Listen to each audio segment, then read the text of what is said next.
Have you ever wanted to put a flashing message on your Google slide presentation?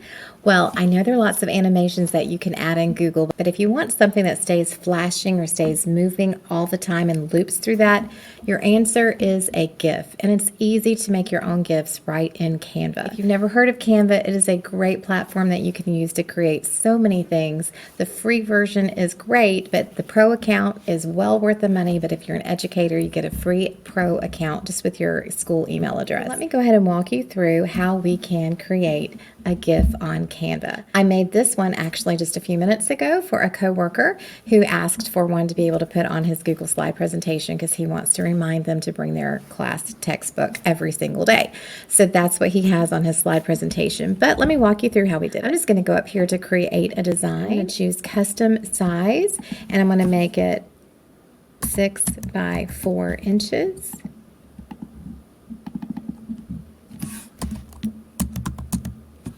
And then create a new design.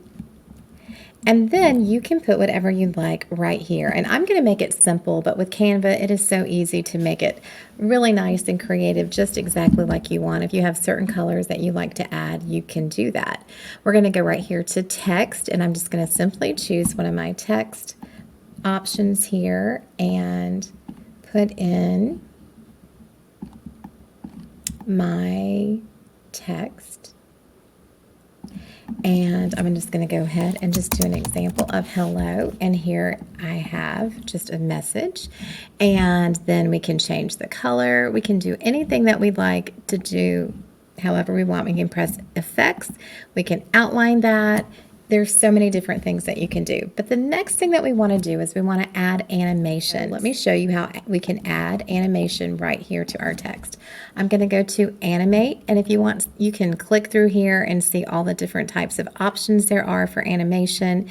But if you wanted something that might stomp is one, or pulse, that was one that a teacher had asked me to do, even rotate or wiggle. There are so many different things that you can do, but let's just use the pulse for now.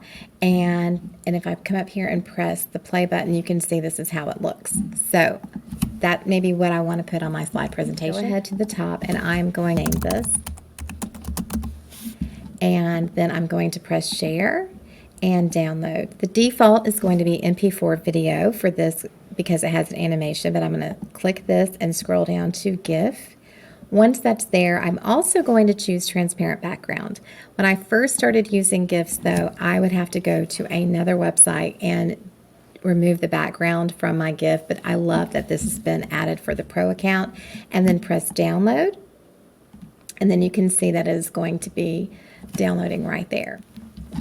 Once it downloads, all you have to do is save it. So once you have saved that, I'm going to press a new tab and put slides.new to open up a new Google slide presentation. Once it opens, I'm going to press insert and go to image and upload from the computer. And I'm going to be looking for that hello GIF and open. And then it's right there in my presentation. I'm going to go ahead and change my layout to blank. And now that it's here, you can see that you can resize it and do whatever you'd like. But when I put it in presentation mode, I'm going to continue to go through that loop because that's what it is. It's a GIF. But the great thing with the GIF, you can also make it as small as you'd like. And so it can just be in the corner of your page. It doesn't have to be big, but you have control of that because it's really an image. If you've learned something new and you'd like to learn more, make sure you press that subscribe button and press a like on the bottom as well. Thanks for watching. I'll catch you next time.